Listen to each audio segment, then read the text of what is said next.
Hey guys, my name is Masson. Thank you so much for joining me for this live stream. This live stream is brought to you guys by Orms and Sony Office Africa. I'm very excited for this one, and I'm really excited to chat to you guys all. Please could you all comment down below, in the comment box down below, and let me know where you guys are from. I want to get to know you guys a bit throughout this live stream. I've got my computer in front of me right here, and I'm just going to throw up a couple names and show you guys where everyone is tuning in from. We've got Roger and Pat tuning in from George in the Western Cape. Thanks so much for joining us, Roger and Pat. Elvin joining us from Walvis Bay.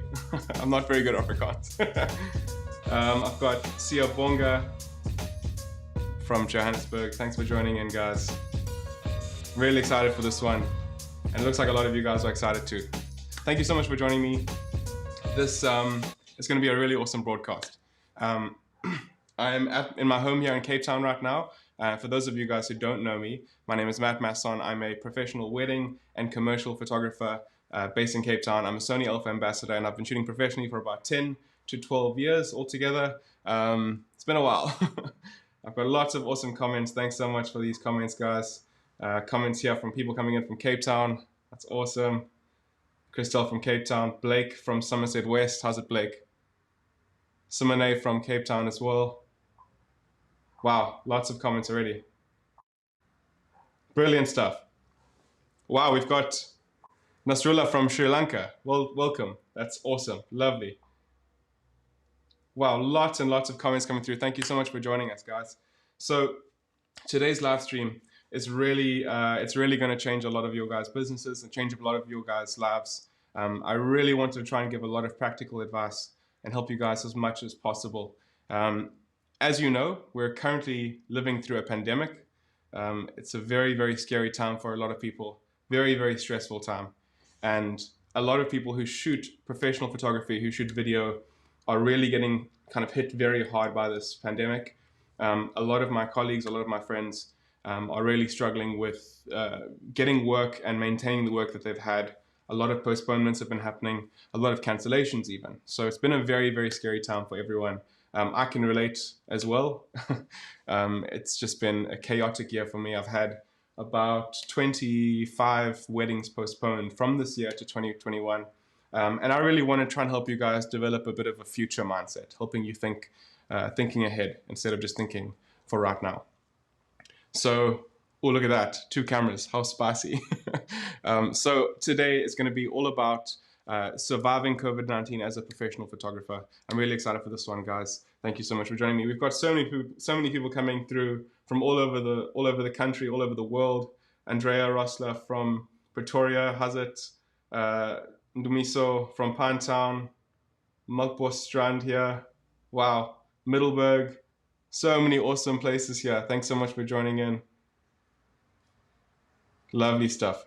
Right, so I have a lot to cover today, guys. So I really want to kind of jump into the presentation straight off the bat. I know it's kind of like quite early, but yeah, comment down below and let me know throughout this entire presentation your questions that you guys might have about this topic, about surviving COVID-19 as a professional photographer, creative videographer, whatever you guys are. And comment down below and let me know what you guys are thinking and feeling. I'll go through all the comments and questions later on at the end of the show, and I'll answer everything that comes up. Yeah, so comment down below and let us know what questions you have, and really push me. I really want to get some difficult questions that I can answer. Really awesome comments coming through already, guys. Thanks so much. Cool. So I'm just going to jump straight into these slides. So I've got my iPad with me here. I'll be able to toggle through them here. So first off, I struggled a bit with the name of this presentation. Surviving COVID as a photographer, or surviving COVID as a videographer, or as an artist, or as a creative. We are all in the same boat. If you're shooting photography, videography, if you're a makeup artist, if you work for yourself, if you're a small business owner, you are struggling right now. You really are, and it's almost every single industry has been affected by this. So I really want to help more than just one small bracket here, photography. If if you have friends who are small business owners, freelancers, creatives, send them this link right now and tell them to go watch this, because it's applicable to every kind of business. It's very relevant, and I'm going to go through some actual really good examples here that's relevant to a lot of different people. So thanks so much for joining. Let's jump into it. So for today's agenda, we're going to be talking about the now. So I've broken this up into two sections: the now, which is right now. How are you going to get through what you're living through right now? And then the future, looking forward for the next 6 months to a year, even 2 years, trying to get to the point where you are comfortable with whatever could be thrown your way. So the now we'll dealing with the current COVID-19 situation, current crisis in your business, talking about diversifying your income and learning to adapt immediately. I mean, there's no point in talking about the future if you can't fix what's happening right now in your business. Then the future, obviously. We're going to do kind of tried and tested business tool, a SWOT analysis, and it's going to be great. I'm really looking forward to that. Developing safety measures inside your business to make sure that your business can thrive going forward, and that you can actually stay safe during this very stressful time, and during the times that are coming. A little bit more on that in a bit. And then developing a future mindset. Guys, I think that this is such an incredibly important thing, is to develop a mindset that will carry you through any tough times in the future. Right, so first off, Orms and Sony have teamed up to give away a 10% cash back on all Sony products. There are a couple, I think there are a couple exceptions there, but 10% cash back. Use the promo code Matt@Orms. Go to the Orms website if you want to buy anything at all, actually. But they're doing this awesome promo. I'll throw this up a couple of times during the talk. But there's the promo code. Take that down. Take a note. And if you ever need any Sony products, go use that. That's going to be cool for you guys. Right. So I'm just going to talk about myself, obviously. That's what we're here for. I'm kidding. So I have two companies. One is called Montreverie. That's the top one. And then the bottom one is called Lux and Mode. So Montreverie is a wedding photography, wedding and events company. And we do weddings and events all over South Africa and all over the world. As you can imagine, that business has been destroyed lately. Like I said, I've had most of my weddings postponed. So in this case, my other company, Lux and Mode, has actually taken over my focus for now. And I've been putting a lot more time and effort into that company, because that company, Lux and Mode, specializes in commercial photography, videography, content creation, and all sorts of other types of photography, and even marketing as well. So it's given me a bit more time to focus on that. And I've actually managed to grow that business to a really good point right now. I'm going to show you what I've done, pretty much exactly what I've done in all the steps I've taken to grow that business, even during a pandemic. Just a little bit more about that. Montreverie had about 3 weddings between May, June, and July. It's because we have a very, very rough winter in Cape Town. It gets very rainy. It becomes horrible. It's not a good time to be shooting weddings. So I didn't have much work during that time. And then with the postponements, I literally had 0 weddings. So I thought, I cannot not have 3 months of 0 income. I have to hustle. I have to make this work. And I hadn't really, I did put a little bit of effort into this, into the future mindset, but I really wasn't properly kind of obsessed with a future mindset. So I spent a lot of time on this, and I'm going to share my concepts with you guys now. So if you focus on the future, you'll be ready for whatever present you're faced with. Nice little cheesy quote. I really love this. it's such a perfect way to sum up like kind of developing that future mindset, because the present will always, the future will always become the present at some point. So it's really important to try and develop that mindset, and make sure that you're kind of like keep looking forward at all times, and you'll kind of always be prepared for what's in store for you. So let's go through this. The current crisis, guys. First things first. Let's deal with right now. Right now. Stay safe. I'm sure you've heard that a million times. You've probably gotten emails from people CCing you and literally like in the tag. I don't think I've ever received so many emails saying stay safe instead of kind regards. It's ridiculous. But you'll need to stay safe on any of the shoots you're doing. We are actually in a pandemic, and I know a lot of people aren't taking this very seriously. But something that you really want to do is make sure that you don't get this virus, that your loved ones don't get this virus, and that you actually stay safe on the shoots you're on. Develop that like safe mindset in terms of shooting properly. Your clients will appreciate it if you can remind them, if you can develop ways and means for you to shoot safely and to operate safely right now. It's going to really make a big difference. You need to communicate to your clients about the situation. Now, I actually had someone contact me today asking me for some advice on how they can actually shoot right now, because they're shooting essential workers in stores who are supposed to have masks on. And they're asking, should I ask the essential workers not to have their masks on packing shelves? And I think that would be a terrible thing to do for the business, first of all, because the business is then putting out the wrong image, do you know what I mean, to the public, saying that we don't really consider this as an issue. So you want to kind of communicate these problems to your clients, try and be a bit of a thought leader with this pandemic, and try and lead the pack. I really don't believe we are going to be over this in even in 6 months. I think 6 months from now, we'll still be wearing masks. A year from now, we might have a vaccine, but we're still going to need to be very careful. We're still going to need to look after ourselves and just really just kind of be careful and conduct a business that is, safe and secure and careful. Something that I wanted to just mention there as well is change the way you're communicating with your clients now, because you'll find that everyone is emailing now. There's so many emails going around. Every morning I wake up to far more emails than I can possibly deal with, and I'm sick of it. I love personal connection with my clients, so what I've been doing more is calling them. Ooh, completely far-fetched idea.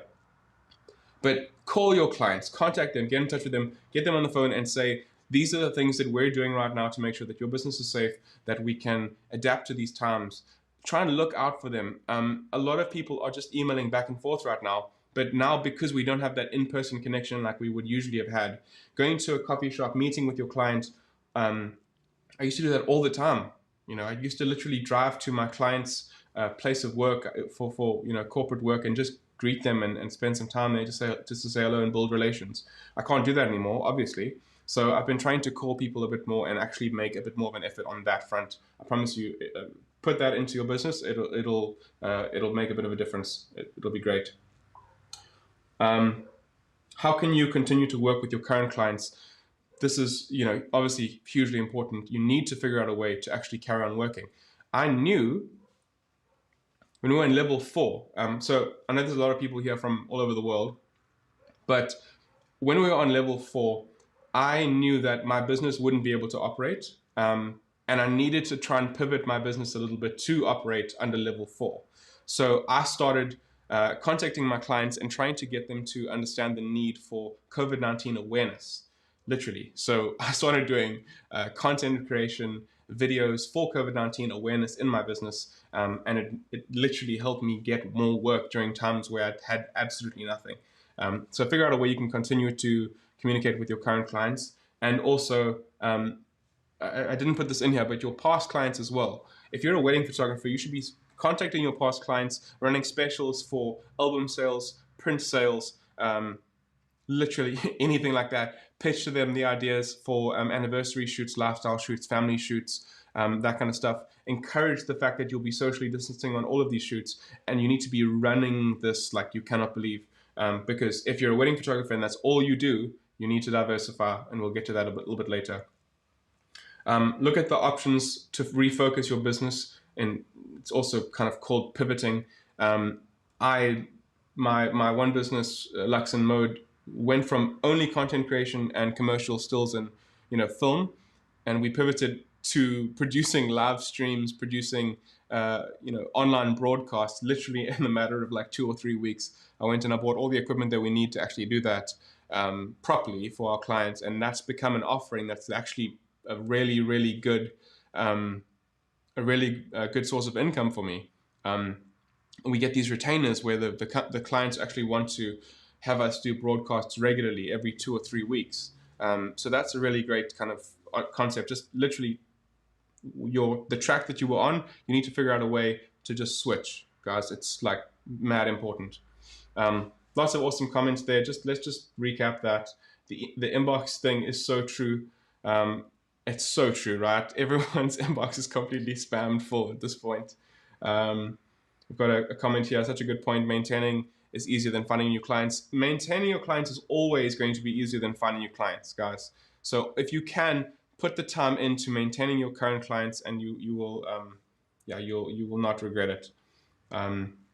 Love the thought of contacting previous clients. Hugely important. And you can contact any clients that you've done work for in the past. Sometimes clients don't actually realize that they need to do a refresh if you've done work for a corporate. Contact them again and say, hey guys, COVID-19 is here. I don't know if you realize that, but you should really be doing something right now for your content plan to create awareness for your brand, to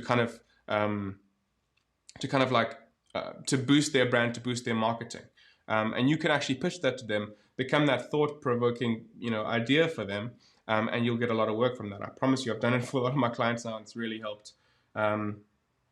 Sell products and digital services to your old clients. I think I've just mentioned that. Digital services doesn't always just mean, like sending them images or anything like that. You could also do tutorials for them. If you have a client that you've always worked with in a different city, or across the world, you can contact them and say, hey guys, look, this is what I can do for you. I can help you record your own videos at home now during the pandemic. I can show you what to buy. I can show you how to set it up. We can get on Zoom calls. I can do consulting for you. We can do all this stuff. There are ways that you can make money as a content creator without even picking up your camera. I've done it. I've literally done consults with some clients in Johannesburg to help them get their studio set up from Cape Town. Like I literally did one yesterday. I did a full day call. It was like 6-hour call, helping them get their studio set up. It's not my favorite work to do, but it's work and I'm getting paid well for, so I'm going to do it. You need to adapt to these times, guys. And then I wanted to add something else in here. This is the perfect time to grow your business as a content creator. This is the perfect time to grow your business as a content creator. There is more content being produced right now in the world than there ever has been, like ever. And now this pandemic has just completely taken it to another level. So think about ways that you can pitch your ideas differently to different companies, to different influencers, to different people. Bring some new ideas to them and try and challenge their way of thinking. And I promise you'll get work from that, guys. Oh, the first slide took too long. Diversify your income. If you don't diversify your income in 2020, you will not make it through this year, and you will definitely not make it through 2021. Period. Simple as that. Diversifying your income is what every single business does. This is like business 101. Diversify your income. At least it should be what every business does. But you should never just have one client, or I've also added, and you should also never have one focus. So wedding photographers, I understand the idea of specializing in something to the point where you are an industry leader for that. That's not what I'm kind of saying right now, but I'm saying you need to have some sort of backup plan for when something like this happens. So try and add something on to your income stream. If you've just done weddings, you need to be doing lifestyle alongside your weddings, family, maternity, pregnancy, whatever else it is. Add that on to your offering. for your clients. And obviously never just have one client. I've literally known businesses that have shut down because they only had one client. I mean, especially if the client is the government. Anyway, this is the best phrase here. Never put your eggs in one basket. Never put all your eggs in one basket. Diversify your income. Try and figure out ways you can get money from many different avenues. And then when it hits the fan, you will at least be able to supplement your primary income with all of the other ones that you've created. So I'll just give you a bit of a practical example from my side. I've had for the longest time, for about 10 to 12 years, my wedding photography business, Montreverie, was my primary source of income. It literally, I literally put so much time and effort into that because I knew that wedding photography, and this is something that all photographers will say, wedding photography, oh, that's such a stable job. It's such a solid, like, reliable job. Along comes a pandemic, and it's not so much the case. So yeah, it might not be the most stable job right now. You need to be looking, if you're a wedding photographer, look at other avenues. The value of having a home studio now has gone up like you cannot believe. I'm going to be doing some content with a company called Creative Barn. They create these amazing lay flat boards. Creative Barn, I think it is creativebarn.co.za.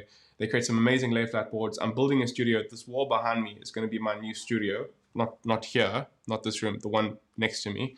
It's going to be a studio. I'm going to do product photography, content creation, all from there. And I'll be using those boards as well. But I'm diversifying. I'm literally trying to diversify my income as much as I possibly can. Harness your skills, improve on your weaknesses. We'll be doing a SWOT analysis in the next few slides, and I'll show you guys exactly how to do that. Developing that self-awareness is such an important part of your business and of your of what you need going forward. Ask yourself this question: what is happening right now in your industry that you can use to your advantage? I'm not going to answer that question for you guys, but you need to look at that. You need to ask yourself, what is happening right now in my industry that I can take advantage of? Let me actually I'm just going to give away a bit of a secret. In the wedding industry right now, obviously there are absolutely no weddings, none whatsoever. So just immediately now, I've thought of two things that you could actually do to take advantage of. You could easily start developing an idea, a brand, a concept, some sort of small business that can handle live streams for elopements.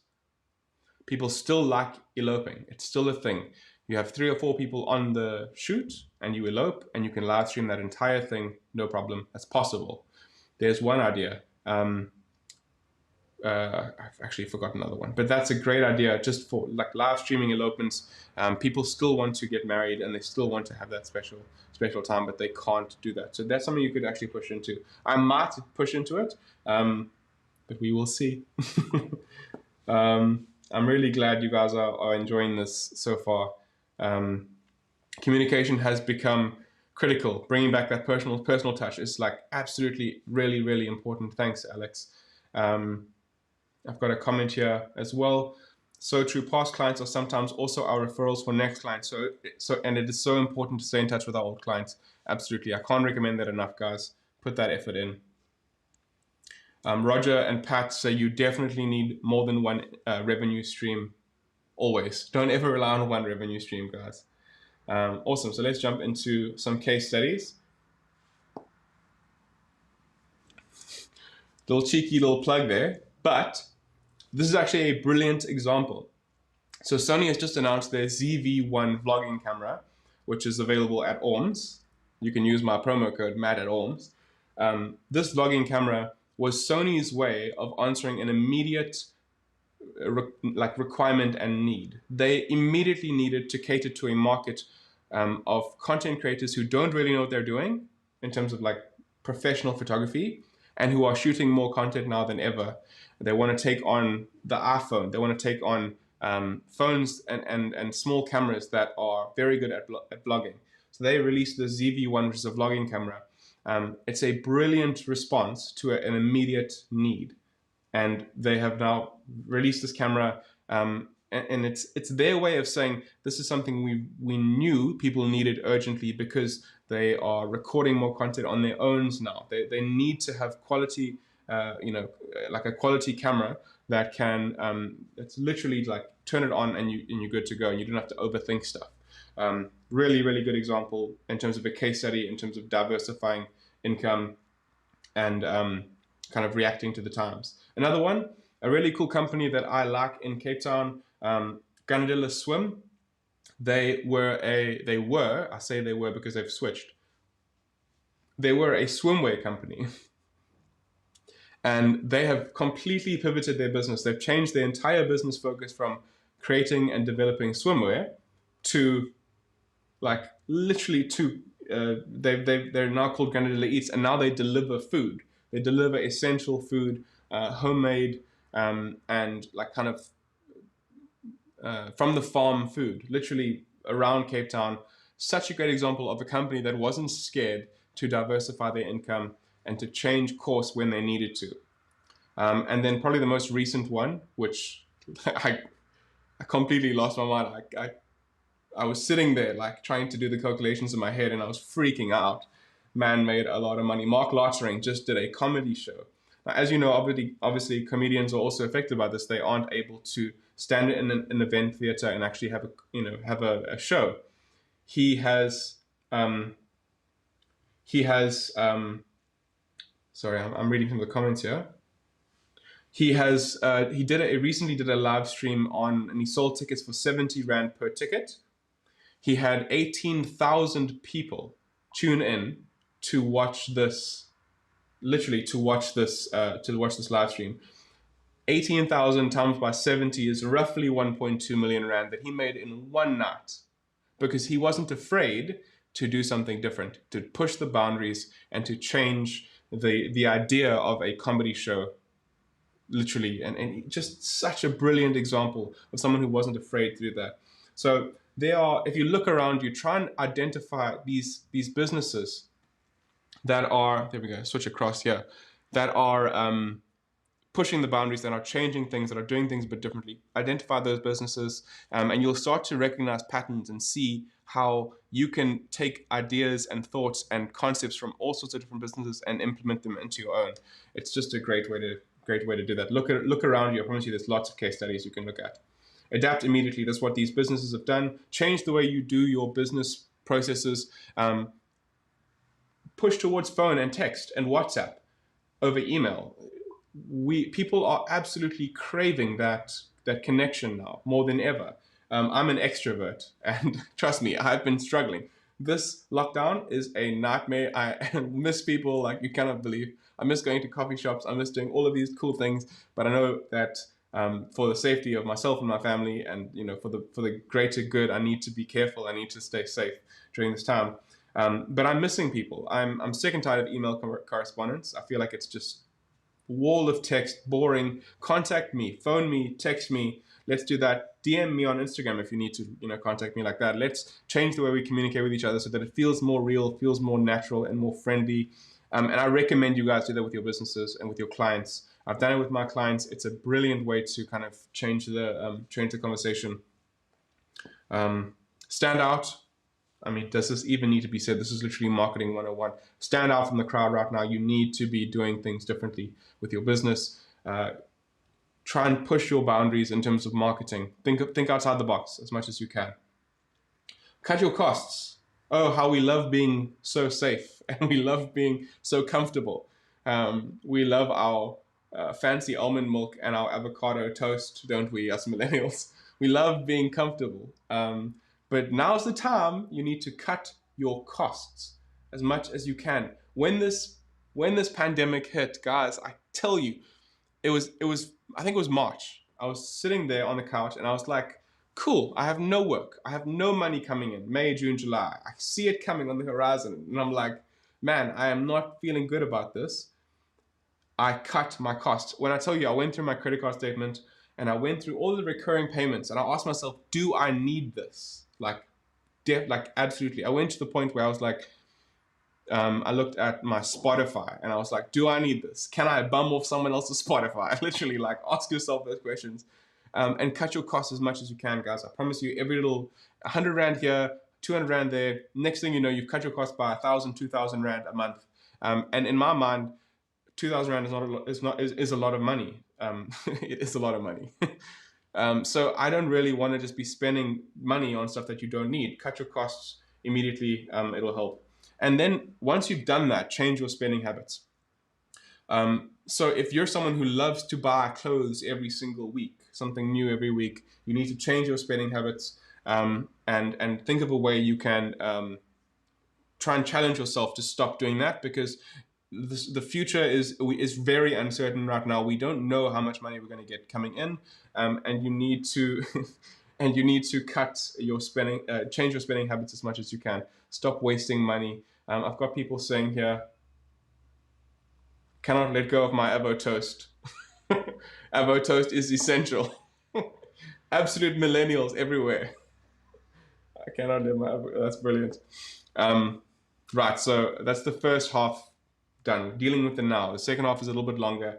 Just bear with me. I promise you it'll be worth it. Again, quick one. Orms, Sony, cashback, 10%. Matt at Orms. Go there. So you can literally go to Orms, buy the product that you want. You can go ahead and buy that Sony ZV-1. Go create the content at home with this camera. It's solid. And then go to the website there, cashbacks.co.za, and you can upload your invoice and you'll get your cashback. Simple as that. Cool. This is the big one. This is something that everyone needs to do with their business. So if you haven't got a pen and paper right now, get a pen and paper, or take photos of the screen that you're seeing right now, screenshot, or whatever device you're on, and this is something you're going to want to do in your own time with your business. It's a great tool to develop your self-awareness. It's called a SWOT analysis. And no, I'm not talking about special weapons and tactics. I'm talking about strengths, weaknesses, opportunities, and threats. These are things that you want to look at and try and identify in your business and in your industry. So strengths and weaknesses are all inside your businesses. They're things that you have direct and immediate control over. And then opportunities and threats are things that are outside. They're external influences on your business. So they're outside your business, that you don't have an immediate control over, but you can use to your advantage. We're getting there. So the strengths are things that your business does well, things that sets you apart from your competitors, your skills as a creative or business owner, and your business assets. That's your cameras, your equipment, whatever you have as a business asset. You need to harness these things as much as you can right now and try and use all of these things to diversify your income. If you have 3 or 4 cameras, you need to be maximizing what you're doing with those cameras. So you could, if you feel comfortable with it, rent out some of those cameras. If you want, there's income there. You have an asset. You can use that. You can do a 3 or 4 camera video shoot for a client. Like up your game there, and really try and push yourself, guys. In terms of strengths, it's really important to look at that as much as you can. Weaknesses are things that you do badly, things that your competitors do better than you. Your limitations as a creative artist, business person, and this is such an important one. For me, it's like weaknesses and threats are the things that I struggle with most, because they are things that I sometimes can't see, and you actually have to spend a lot of time thinking about these problems in your business to actually take advantage of them. So it's important to develop this level of self-awareness, guys. I cannot stress it enough. Try and challenge yourself to think of these things. You can turn these things, you can improve on these weaknesses and turn them into strengths. It's completely possible. Things your competitors do better than you improve your skills, you could get to the point where you do things better than your competitors. It's not impossible. It's just a weakness, which you can work on.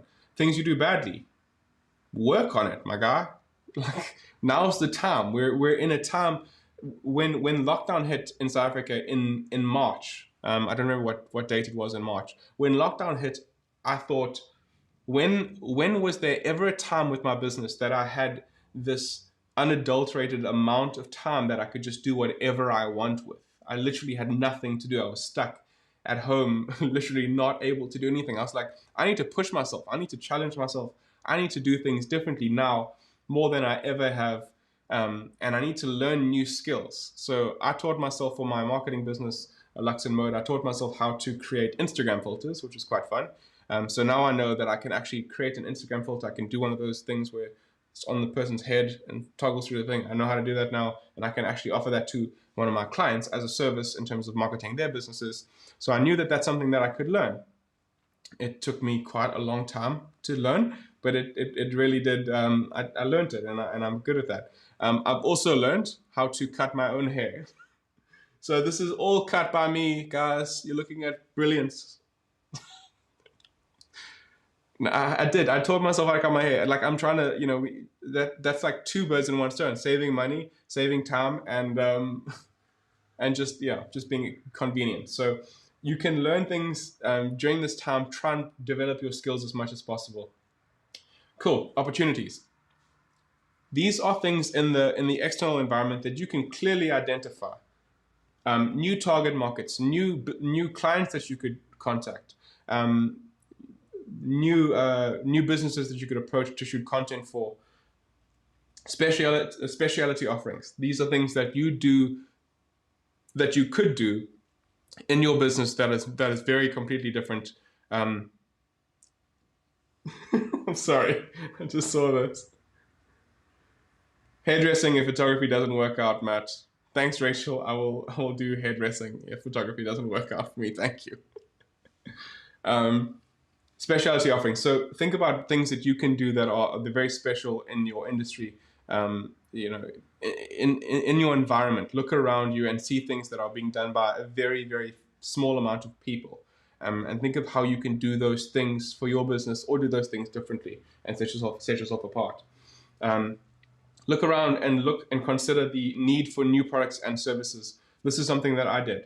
I could immediately see that every event company, every company that produced that kind of got people together to create a marketing experience for their brand wasn't able to harness the power of events, the power of like in-person marketing anymore. So I knew that live streaming was going to be a really great way for my business to grow. So I literally did that. I went out and got the right equipment, and I'm now offering those same events to my clients now as a service. And it's changed my business. And then press and media coverage. Try something that I read a while back is try and aim for the low hanging fruit with press and media coverage. Try and go for the easiest possible way to get press and media coverage. Whether that's an Instagram story reshare, a repost on a Instagram page, like a photography page or videography page. You could literally contact your local newspaper and get them to plug you. If you're able to do it, try and get on radio and talk about something that's future forward, something that people can consider. I haven't actually done radio. I did one radio show. I haven't done much radio stuff in a while, so maybe that's something I could look into. But those are some opportunities you guys can look at. I want you guys to take. I don't see that many comments coming through, so I know you guys are taking note, and I'm glad. But threats. Changing environment. This is currently what we're living through right now. We're living through a time where we're not allowed to go outside too much. We're not allowed to operate and work in public the way we used to. Changing environment is a threat. New competitors is a threat. New people. Every single year there are, I don't even know how many photographers come out of UCT and after filmmakers out of after, like literally hundreds of them. Every single year there's more photographers and videographers, creatives in the industry. That you have to compete against in one way or another. So new competitors, they're coming. They're a threat. Number of competitors. There's lots of them and they're coming all the time. And new technologies. This is the threat. This is something that people generally struggle with new technologies all the time. You get a new camera comes out, you have to actually consider purchasing it, or there's new cameras that are being purchased by your competitors. You have to consider that. This is my favorite phrase, guys. When life gives you lemons, you make lemonade. It is what it is. that's kind of like how I've been looking at the situation right now. Life has given me mad lemons. I'm trying to make lemonade out of this, and we want to turn our threats into opportunities. So remember we spoke about the what was it? I can't remember. Hold on. Oh no, I'm not going to be able to remember that. It was I've forgotten. Okay, I've forgotten that. Whatever. But you want to kind of look at the environment and consider all your threats and see how you can turn these threats into opportunities for your business. For me, it was this entire pandemic canceling all events that I shoot. I've shot not only weddings but other events as well. So I would be shooting the events I'm doing now as a live stream for my clients. I decided I want to turn those in-person events into like an online an online event, which I've done now, and it's really working well for me. Right. Let me just carry on. So I want you guys to try and adapt this. Don't complain. I'm sorry, adopt this. Don't complain about your situation. Change your situation to suit you.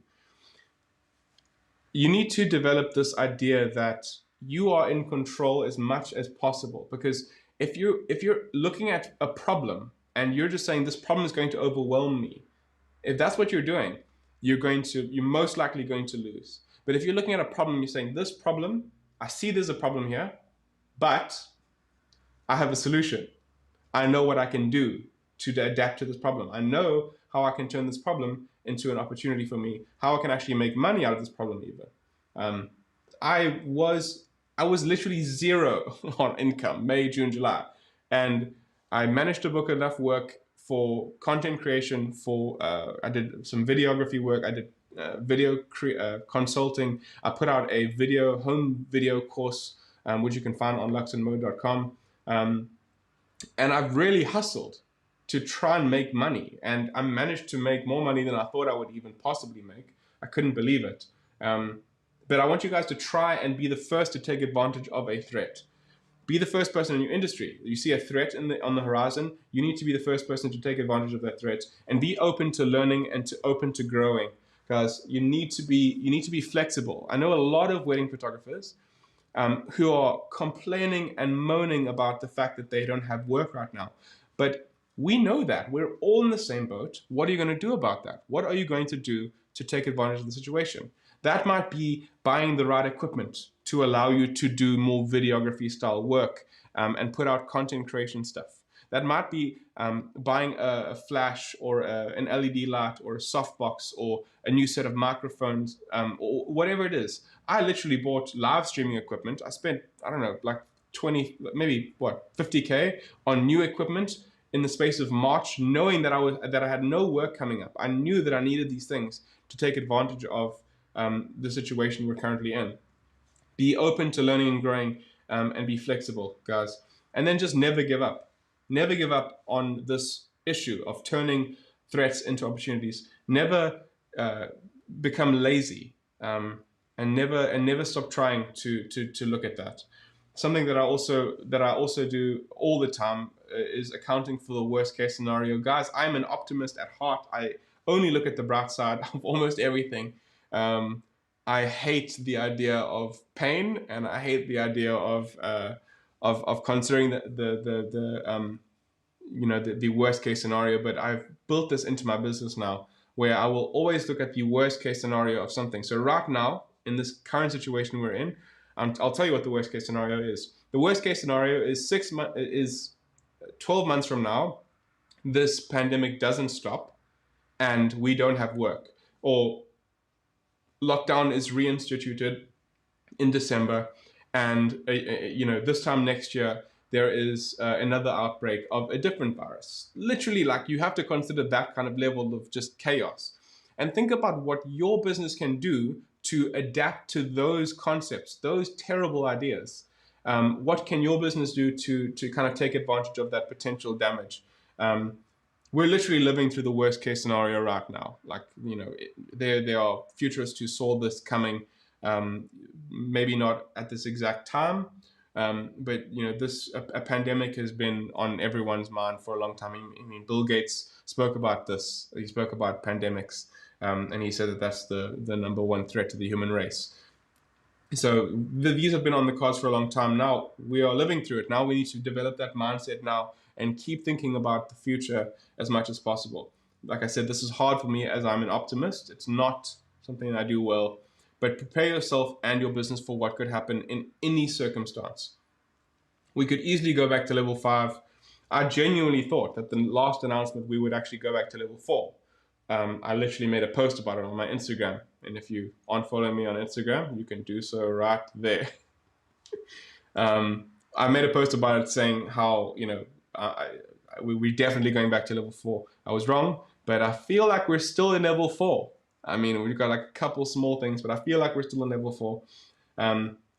But you need to prepare for that. Prepare to going back to level 4 or level 5. I really do believe by the end of the year we will have gone back to level 5, because we are now like 7th or 8th in the world in terms of this, in terms of the number of cases, new cases. So yeah, it's scary. But yeah, you need to prepare for the worst, guys. And then a lot of people say, why would I prepare for the worst? Because the worst is probably not going to happen. If you prepared for the worst and the worst doesn't happen, then all you've done is prepare for the worst.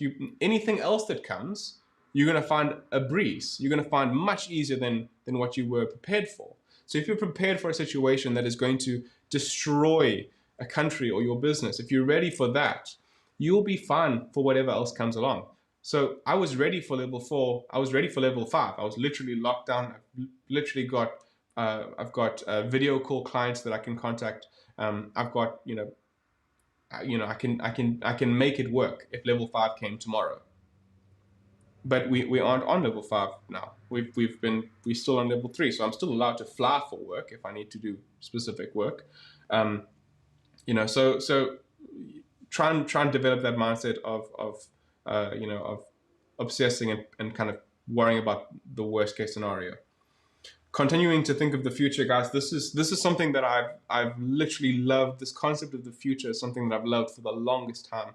I remember having these visions of like walking into a home 10, 20 years from now, and the entire fridge is one big screen, one big monitor, or a wall in your house is one big monitor. I mean, it's not impossible. It could easily happen. 20 years from now, that's most likely going to happen. What are you doing in your business to adapt to these changing times?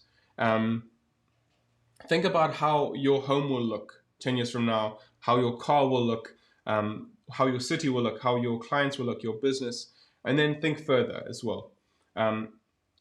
You need to keep trying to think constantly about being future forward as much as possible. But then once you've thought about something, be an early adopter to a situation. So let's say you've really thought hard about a concept. Hypothetically, let's say the TV screen on a full-on monitored fridge. Let's say you have a fridge that has a full-on screen monitor there. The companies who made the fridge has this idea to allow people to put more content up on the fridge, photos and video of their family, photos of their wedding and video of their wedding. What are you doing now to kind of adapt to that potential of something like that happening, and change the way you're doing your work? I hope that makes sense, guys. Comment and let me know if you think that makes sense. This is literally reason. This is primary reason why I switched across to Sony when I first when I identified a threat. I knew that the equipment I was using at the time, I still am not allowed to say what I was using, I don't think, but this, I was using an equipment that was terrible with video, like absolutely trash. And I knew that I couldn't do any video work, proper video work, the way that I wanted to do video work with the equipment I had. So when Sony announced the A7 III, I literally switched across. All I was waiting for was the 2-card slot. As soon as they released that, I was done. I moved across. I sold all my equipment. I sold about 200,000 rands worth of equipment and moved across entirely to Sony at that point. It was the best decision I made because I'm able to produce video work, now for my clients, and I'm able to shoot video and photos at the same time for my clients, which has really changed my life. It's honestly been such a great switch for me. And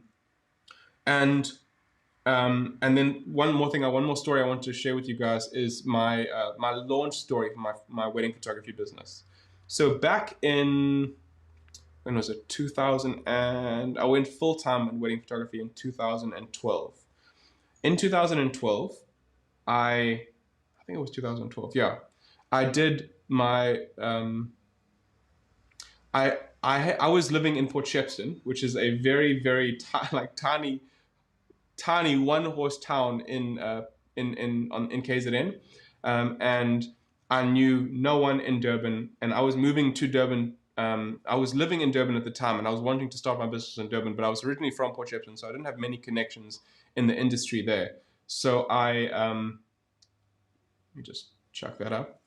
So I decided that I need to do something a little bit differently to everyone else. So what I did was I contacted, and I know this is like shameful or whatever, but it's literally called market research. Get over it. I created a fake Gmail account. I contacted every wedding photographer in my industry, in Durban, and I contacted everyone, and I got all their packages from them, and I looked at everyone else, and I said, what is one thing that everyone is doing that no one is doing differently? I didn't care about pricing. I didn't care about any of that stuff, and I thought, no one in this whole city at the time was really using USB drives to deliver their content and making a USB drive the primary kind of source of kind of like, you know, of their marketing almost. It's this tiny little USB, and like, what is the point in this? So I thought, I'm going to do that. I'm going to use USB drives. I'm going to get them imported. I'm going to get the couples photos printed on the USB drives. I'm going to create boxes for my clients, wooden boxes that they can store their albums in. And I really wanted to create an offering that was very different and very unique to everyone else. And this is how I started. Literally, that was it. I didn't know what I was doing. I had a terrible portfolio. Guys, I remember looking through that portfolio. I actually have it. No, I didn't. I threw it away. I was not having it. I had a portfolio. And I think about 3 or 4 of the images in that portfolio were actually like out of focus. And I didn't have a good offering for my clients. I really didn't know what I was doing, but I wanted to set myself apart in terms of my business. So I looked around and I tried to adapt, and I looked at things that were coming. And the one technology that was coming at the time was delivering on USB drives, and the US and the West were all using this technology. They were all delivering on USB drives already, but no one really in South Africa was doing it, as far as I could tell. So I did that. I did exactly that. I tried to look forward to the future, and I tried to adapt. Simple. Cool. So again, guys, just one more time. This is the cashback here. This is the 10% cashback on all Sony products except for, I think, 2 or 3 lenses. You can go buy the products at Orms. This is a very good time for you to go buy an A7 III. Go buy a Sony ZV-1 vlogging camera. That thing slaps. It's a solid camera. And if you're looking to get into content creation, it's a very good option for you to buy. I actually haven't used it yet, but it looks unreal. So I'm very keen for that. A7 III is still a very good purchase. It's a little bit old right now, but it's a very good purchase if you're starting out and you want a full frame, solid camera. I use the A7R4, which is this camera I'm looking at right now. It slaps. So yeah, guys, I'm going to go through some questions, Q&A, questions and answers. Comment down below, comment here with all of your questions, and I'll throw them up on the screen. And we can have a bit of a conversation, a bit of a Q&A sesh. Why not? Right, let's just switch across to here. There we go. Awesome. I think there were quite a few questions that came up as I was talking.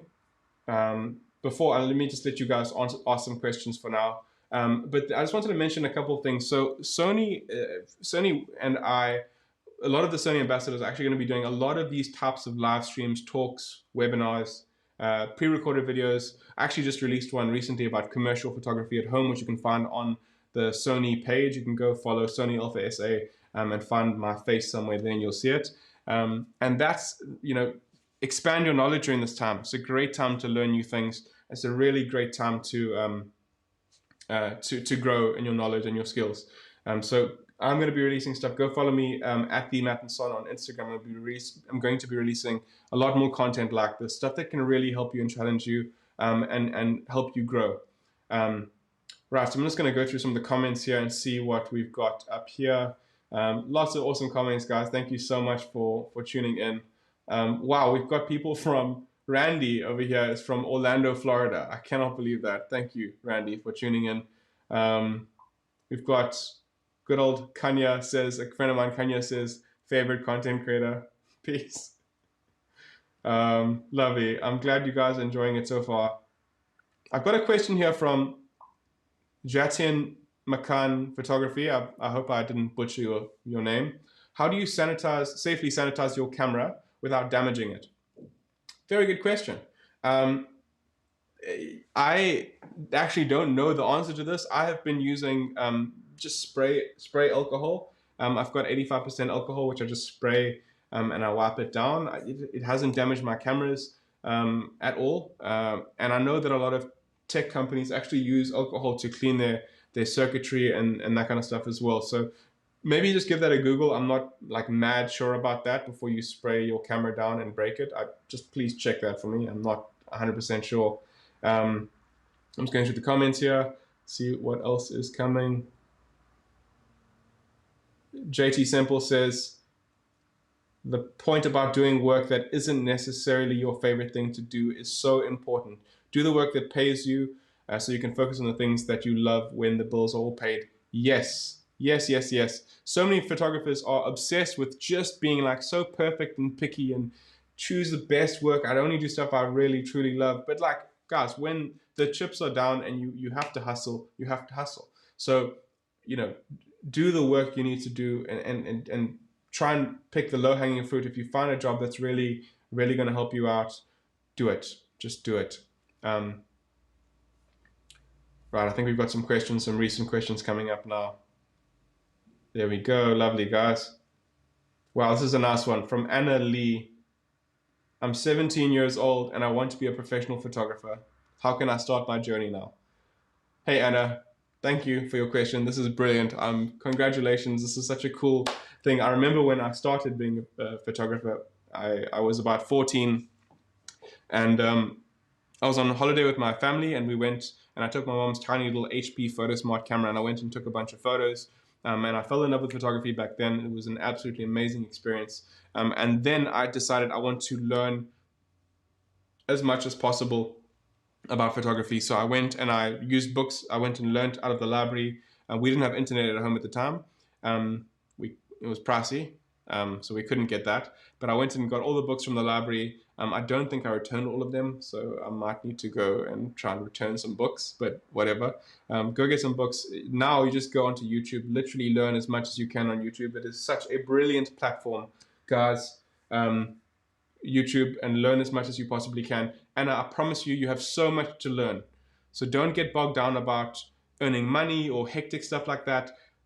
Keep your costs low. As soon as you leave school, if you're going to study, keep your costs low when you're studying so that you don't run into an issue of running out of, kind of like raising, the issue with photographers is that people who have been working professionally for a long time and have been very comfortable as like an accountant or something like that, and they decide that they want to start being a photographer, it's very difficult for them to just start being a photographer. But if you're a photographer and you're really hustling in the beginning and you're getting by, you can grow your income steadily to the point where you can afford to live the way that you want to live.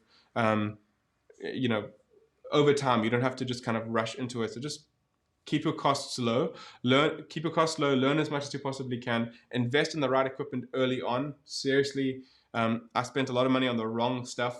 So I'd rather you spend a little bit more on something that's really, really good as opposed to something that's not great. You can DM me on Instagram, and I'll be happy to answer any of your questions personally, and I'll push you in the right direction for specific cameras. Shoot 1 million photos. Take literally 1 million photos in the next. If you can take 200,000 photos in the next 2 years, and you hit 19 and you've taken 200,000 photos, let's say actually up at 500,000 photos. Seriously, that's your bar. Learn and you will learn and you'll grow and you'll understand how light works, how light falls, how aperture works, shutter speed, the things you can do with these concepts for your advantage, and you can learn those things. It's the best way to start. Shoot as much as you possibly can. Roger and Pat say alcohol wipes work for me, so brilliant. There's a confirmed clean there. Use alcohol wipes to wipe down your cameras to sanitize them. Akhil says, what type of content creation do you do for the commercial sector? What area is most profitable and regular? I don't really have an answer to that because it's just so broad. Like I do work for a medical aid company. I do work for events companies. I do products. I do some fashion work. I do, what else have I shot recently? It's quite a lot. So it's not really that simple to do, to answer that. Most profitable, it doesn't really matter in my mind. If you're charging your rates and you find the time you put in to be worthwhile, you'll be able to kind of find a rate that works for you, and you'll find that becomes profitable for you. I've got a question here from Liani. What is the best camera for portrait photography on a budget? I love this one. Portrait photography on a budget. I would recommend the Sony A6400. You could probably get A6300, I think, as well. But those two cameras for portrait photography is literally like they're brilliant. I have one in my bag, A6400. It's a brilliant camera. So that's definitely the one. Kanya asks, what are your thoughts on shooting film? Do you recommend shooting film to spice up your content? Yes, why not? Shooting film is awesome. It's a lot of fun. I don't do it enough because I actually don't have a film camera, but I've been using my girlfriend's one, but she's currently in Joburg and I don't have access to it. So I actually need to start shooting some more film. Thank you for that one. Right, let's see what else we have here. I've got a question here from Rachel Reeves. How do you connect with your clients and get those super personal shots while shooting live via a live stream? So Rachel, I actually, what I meant by that is I don't shoot over a live stream. I'll actually do consulting, like video and stills consulting for my clients. So I'll help them set up a full-on shoot that side. We'll have 2 or 3 devices on a Zoom call. So I'll have my computer and my iPad on a Zoom call, one on a FaceTime and one on a Zoom call, and I'll see their room exactly how I would want to set it up, and then I'll be able to set it up exactly how I want, and kind of that's literally how I would do it. Right. Leonie says, is Sony the best? Yes, to me, Sony is the best. It's staying ahead of the curve. It's doing really cool stuff. And I really enjoy it, guys. It's the company that I really enjoy working with because they're making stuff that is very new. They're staying ahead of the curve. They just announced the Sony A7S III, which has just been announced just the other day. The full specs will be released on the 28th of July. But they're really pushing the boundaries in terms of what your cameras can do. So yeah, it's definitely worthwhile thinking about. If I miss your question, guys, please just copy it and repaste it. There's so many questions, it's hard to keep track. I've got a question here from Amina. Thanks so much for joining in. Question with filming small weddings now. I saw people are having weddings with under 50 people with photographers and filming shoots. Do you need any type of permit? Would like to know. Look, I don't know if 50-person weddings are actually safe in terms of, I don't know if it's actually allowed to do right now, but I know that brides generally don't care about rules, so it is what it is. So they'll most likely still have those. And the most important thing I think is if you're shooting like something like that, you need to be extremely careful. The last thing you want to actually remember, one of my last weddings before lockdown, it was a big wedding, about 250 people. And I was actually really worried about potentially getting this virus from this wedding because everyone was hugging and dancing. And it was just like, it's a very scary idea when you have a pandemic and you have a wedding. So as much as possible, try and talk to your clients about potentially skimming the guest list as much as possible, just for their safety and for your safety. And if they can't do that, then they should really just postpone the wedding. I've got a question here from Given. I still don't have a clue. I don't have a clue on how to charge clients both photography and video. How does one have to charge clients? So let me just explain how I charge my clients. So I'm able to shoot video and stills at the same time. I've literally structured my business around this. So I'm able to actually shoot, because I charge for value. I'm not always trying to charge per time. So I'm trying to charge for the amount of value that I'm giving. And I think we're all going to move away from the charging an hourly kind of rate. We're charging, for per job and per gig now. I think that's a really good way to go forward, because a lot of people don't realize what goes into what you're doing, and if you're charging an hourly rate, you're probably not going to get exactly what you should get for it. So I could shoot 1 hour of stills and video. I shoot it simultaneously, so I have my video camera set up and I shoot stills, and I'll toggle between stills and video while I'm shooting as well. But I will charge for 2 hours, so I'll charge for the stills and the video, and then if there's any editing on it, I will charge that as well. Given you need to spend some time going through your expenses, cut your expenses as much as possible, and then try and work from that to try and figure out what the most what would work for your business and for you in terms of charging your clients. The most important thing I can share there is that you can literally charge whatever you want as long as you can provide enough value for it. You can charge whatever you want as long as you provide enough value for that. Cool. I'm just going to keep scrolling through here and see. Let's have a look here. Any more questions, guys? Awesome.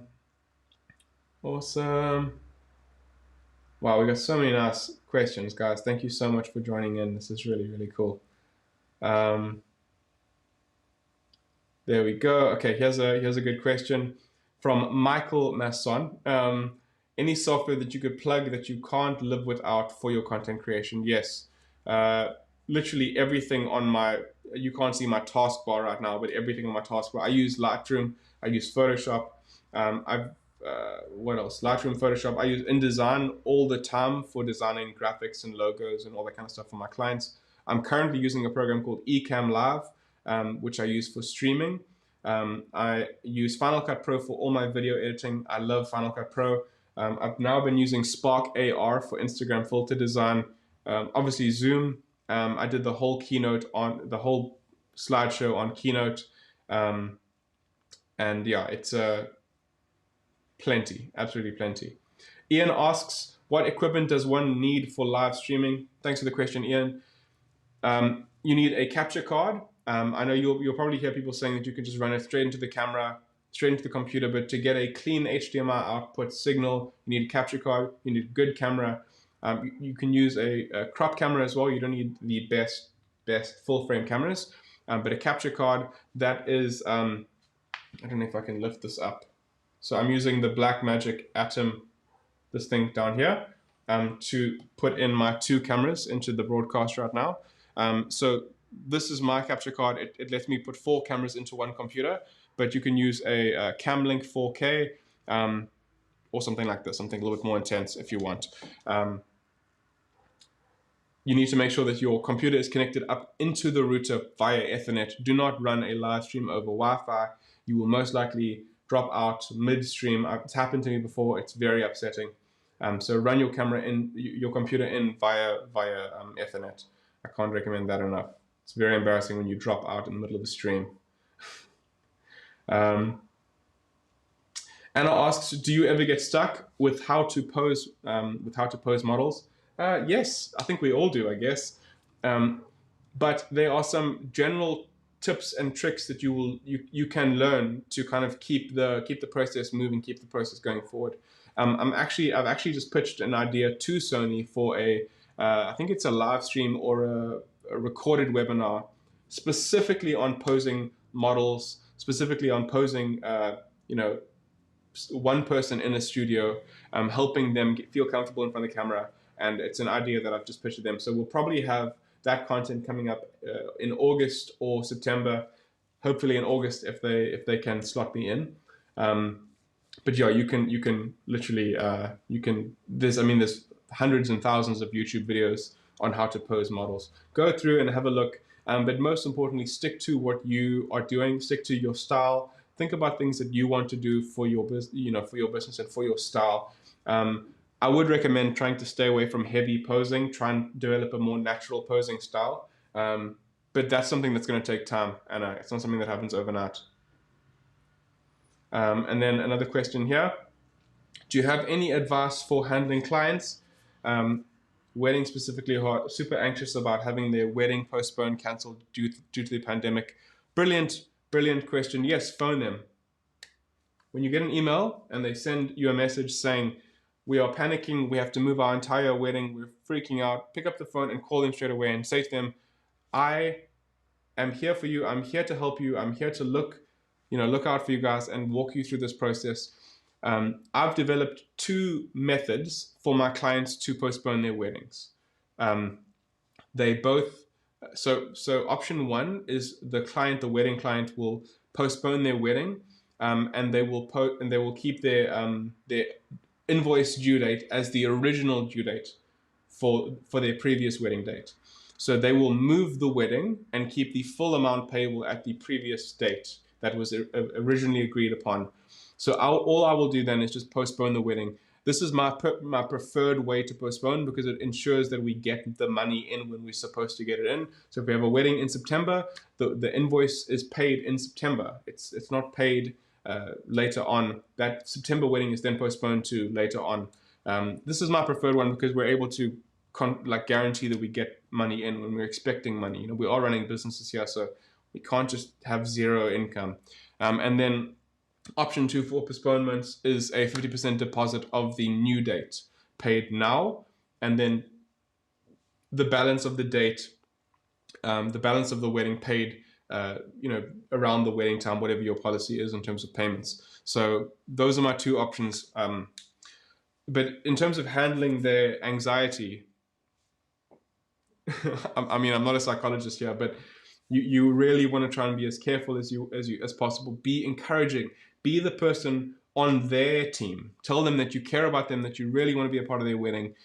Tell them that this is something that you want to work with them on. And if you've diversified your income, if you've done the adapting, if you've done all the stuff we've spoken about today, you will be okay. And you can survive this time now to get paid later on. You can deal with the lack of work now, and I promise you, you'll be fine. So there's two of you guys here, basically, people who are watching the stream right now, and then those of you who are watching this later on. Please comment later on. If you have any other questions, please leave them down below. If you guys have any questions now, send some more questions through. Otherwise, you can just drop me a DM on Instagram. My handle is @thematmasson. Let me just see if I can chuck it up here. There we go. There's nope, that's the wrong one. You can just go follow me on Instagram. If you have any other questions, just drop me a DM there. And please stay tuned to my Instagram page and Sony Alpha SA and Orms Direct. Orms is also going to be doing a bunch of these live streams going forward. So you need to stay tuned, guys. There's some really cool content coming up. Lots of really cool feedback, guys. Thank you so much for thanks so much for joining me. Thank you so much for joining this live stream. Thanks for your questions. Lovely. I kind of think that we can wrap this up here. If you have any other questions, again, just drop me a DM. Thank you for tuning in. It's been really cool speaking to you guys. My name is Masson. Yeah, stay spicy and we'll chat soon.